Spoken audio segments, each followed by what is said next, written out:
नमस्कार. महाराष्ट्रातील तमाम बहिणींसाठी अतिशय आनंदाची बाब, मुख्यमंत्री माझी लाडकी बहीण योजनेची वेबसाईट चालू झालेली आहे. या वेबसाईटच्या माध्यमातून आता आपले अर्ज भरणे, अर्जांची काही दुरुस्ती असेल तर ती करणे, ह्या सगळ्या गोष्टी झटपट होणार आहेत. नक्की ही वेबसाईट कशी आहे, त्याच्यामध्ये कोणकोणते घटक दिलेले आहेत, त्या घटकांचा उपयोग काय केला जातो, या सर्वांची माहिती आपण आजच्या या व्हिडिओमध्ये पाहणार आहोत. सर्वप्रथम ज्यावेळेस आपण आपली वेबसाईट ladkibahin.maharashtra.gov.in या नावाने आपण ज्यावेळेस चालू करतो तर त्याचं मुखपृष्ठ जे आहे ते आपल्याला अशा प्रकारे पाहायला मिळतं. यामध्ये जर पाहायला गेलं तर सर्वच वयोगटातील या ठिकाणी ह्या बहिणी आहेत आणि बहिणींना हसरा चेहरा म्हणजे थोडक्यात काही जो लाभ मिळणार आहे त्या लाभाच्या माध्यमातून त्यांचं थोडं का होईना परंतु आर्थिक सक्षमीकरण करण्याचा सरकारचा हा अतिशय कौतुकास्पद प्रयत्न आहे. तर आपण पाहूया की आपल्या ह्या ज्या वेबसाईट आहे या वेबसाईटमध्ये कोणकोणते घटक दिलेले आहेत. मुखपृष्ठात आपण यामध्ये पाहिलं की हा मुखपृष्ठ आहे आणि या मुखपृष्ठाच्या माध्यमातून आपल्याला बरीचशी माहिती मिळते.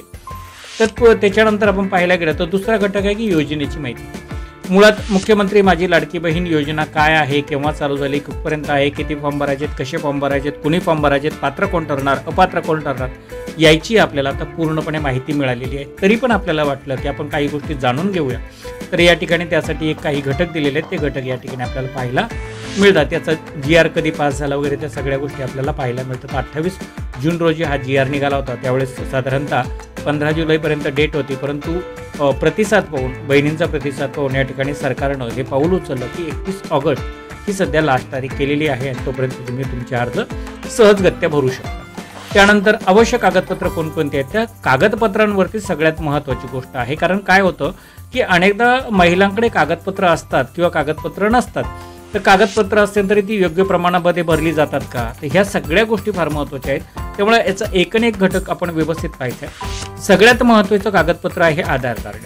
कुठल्याही स्वरूपामध्ये आपल्या आधार कार्डामध्ये असणारं आपलं नाव किंवा आपलं जन्मतारीख ह्या सगळ्या गोष्टी व्यवस्थितरित्या नमूद केलेल्या असायला हवं. आपलं आधार कार्ड बँकबरोबर कनेक्ट म्हणजे लिंकसुद्धा असायला हवं. आदिवासी प्रमाणपत्र, डोमिसाईल प्रमाणपत्र आपण ज्याला म्हणतो, साधारणतः हे प्रमाणपत्र कुणाला आवश्यक असतं, ज्या महाराष्ट्रामध्ये जन्म झालेल्या महिला आहेत, 21 वर्षाच्या पुढची महिला आहेत. म्हणजे जर महाराष्ट्रामध्ये जन्म झालेली असेल तर खऱ्या अर्थानं ती 15 वर्षापूर्वीपासूनच इथं राहते, त्यामुळे तिला डोमिसाईलची गरज नाही पडणार. परंतु एखादी महिला ज्यावेळेस ती महाराष्ट्राच्या बाहेरून येते त्यावेळेस तिला डोमिसाईलची गरज पडते, किंवा एखादं कुटुंब ज्यावेळेस इकडे या ठिकाणी महाराष्ट्रामध्ये येतं, गेल्या 30-35 वर्षापासून ते लोक राहतात या ठिकाणी, सगळ्या गोष्टी आहेत, त्या लोकांना मात्र आदिवासाचं प्रमाणपत्राची गरज लागते.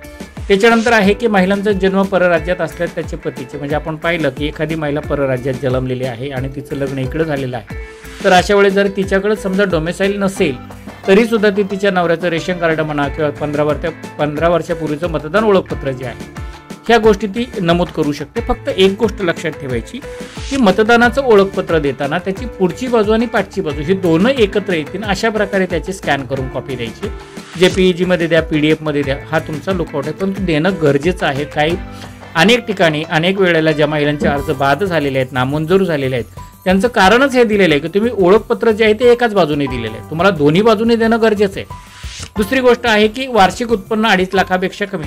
साधारणतः शेतकरी कुटुंबामध्ये जर पाहायला गेलं तर त्यांचं कुटुंब हे म्हणजे पिवळं आणि केशरी जे शिधापत्रक आहे यांना शिधापत्रकच त्यावेळेस देतात ज्यावेळेस त्यांचं कौटुंबिक उत्पन्न जे आहे ते 2.5 लाखापेक्षा कमी असतं. म्हणजे या लोकांसाठी तसं जर पाहायला गेलं तर उत्पन्नाचा दाखला हा मायने ठेवत नाही की उत्पन्नाचा दाखला नसतं तरी चालतो.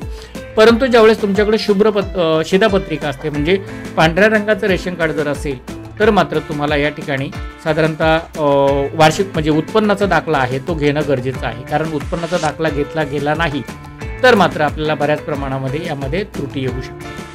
त्याचबरोबर आहे की नवविवाहितेच्या बाबतीमध्ये सुद्धा तीच गोष्ट आहे.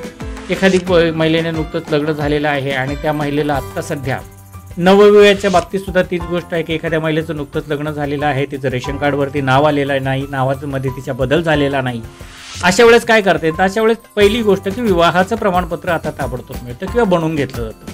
हे विवाहाचं प्रमाणपत्र जे आहे ना ते तिच्यासाठी फार महत्त्वाचं घटक आहे. कारण जर विवाहाचं प्रमाणपत्र असेल तर त्यामध्ये तिच्या नावाचा, तिच्या वडिलांच्या नावाचा, तिच्या नवऱ्याच्या नावाचा, नवऱ्याच्या वडिलांच्या यांचा उल्लेख केलेला असतो. म्हणजे साधारणतः पॅन कार्डवरती जसं मुलीचं नाव असतं, तिच्या वडिलांचं नवऱ्याचं पण असतं आणि वडिलांकडचं पण असतं, तर त्याप्रमाणे या ठिकाणी धरता येतं. आणि मग तो जो नवरदेव आहे, नवरा जो आहे त्याचं त्या ठिकाणी ती रेशन कार्ड, त्या ठिकाणी आपला आदिवास म्हणजे राहण्याचा पत्ता म्हणून किंवा आदिवास प्रमाणपत्र म्हणून लावू शकतो. फक्त एकच आहे, बँकेचा तपशील देताना ते आधारबरोबर लिंक आहे की नाही हे पाहणं गरजेचं आहे. आणि जर नसेल तर ताबडतोब जाऊन त्या ठिकाणी तुम्ही काय करायचे, आधारबरोबर लिंक करून घ्यायचं.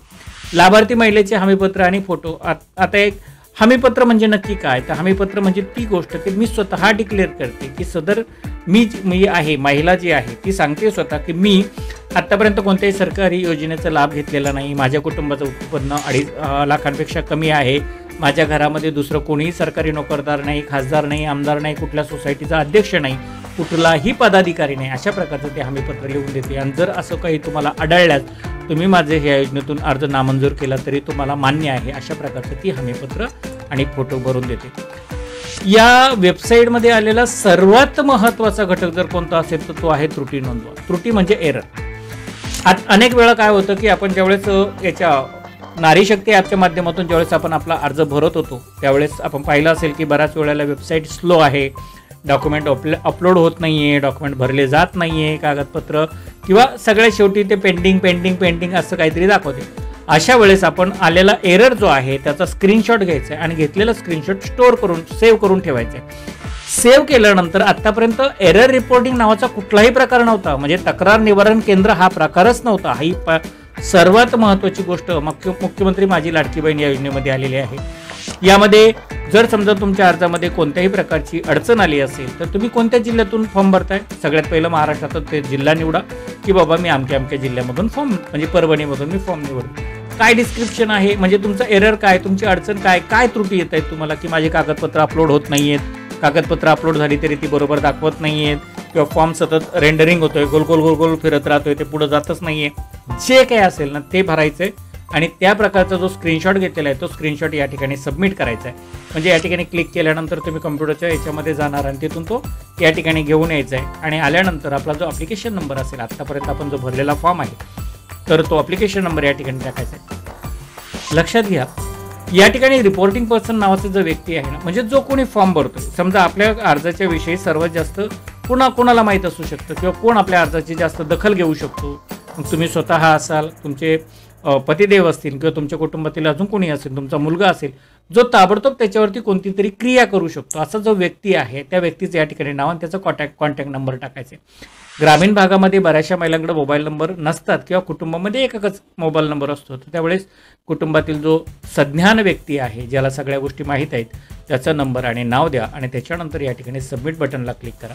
ही अतिशय महत्त्वाची गोष्ट या आत्तापर्यंत जी वेबसाईट आलेली आहे वेबसाईटच्या माध्यमातून तुम्हाला पाहायला मिळेल. तर अशा प्रकारे थोडक्यामध्ये आपण ह्या गोष्टीचं विवरण पाहिलं. खाली जर पाहायला गेलं, अजून मुखपृष्ठाच्या खाली जर आपण पाहायला गेलं तर या ठिकाणी आपल्याला सगळ्या गोष्टी म्हणजे ही जी 1 मिनिटाची क्लिप आहे, या 1 मिनिटाच्या क्लिपमध्ये तुम्हाला सहज पाहायला मिळतं की नक्की बहिणी काय आहेत, बहिणींना मदत कोण करणार, पात्रतेचे निकष कोणते आहेत, अपात्रतेचे निकष कोणते आहेत, हे अर्ज प्रक्रिया नक्की काय आहे. अर्ज प्रक्रियेमध्ये अर्ज 2 प्रकारे भरता येतात, ऑफलाईन पद्धतीने, ऑनलाईन पद्धतीने. ऑनलाईन पद्धतीने भरताना यापूर्वी आपण नारी शक्ती ॲपच्या माध्यमातून भरत होतो, आता आपण वेबसाईटच्या माध्यमातून भरणार आहोत. तरी पण जर काही ठिकाणी आता सध्या पावसाचं प्रमाण खूप जास्त आहे, काही ठिकाणी इंटरनेटची सुविधा उपलब्ध नाही आहे, तर अशा वेळेस त्यांनी सरळ आपलं जे हे आहेत महिला आहेत, म्हणजे अंगणवाडी सेविका आहे, पर्यवेक्षिका आहे, मुख्य सेविका आहे, सेतू सुविधा केंद्र आहे, ग्रामसेवक, त्याच्यानंतर समूह संसाधन व्यक्ती, अशा